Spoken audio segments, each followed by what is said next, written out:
వారి ఇంకెంతసేపు tiffin waiting రా. Ready ready. ఇది ఓ ఓ ఇలాగే ఆపరేషన్. ఏమైంది? ఏంటిది? కళ్ళు కాకులతో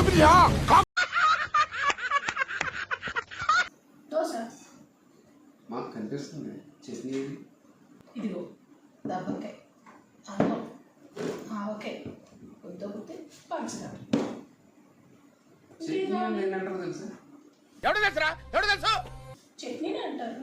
ఇది పచ్చడి, ఇది పచ్చడి, అది పచ్చడి, పంచదార. నేను అన్ని చట్నీ.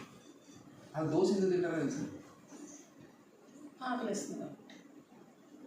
ఆకలేసిన ప్రతి ఒడు తినాలంటే ఏదైనా తినచ్చు. అన్నం ఉంది ఏదైనా తినచ్చు. దోశ తింటున్నామంటే దానికి కారణం చట్నీ. నీ బొందరా, నీ బొంద.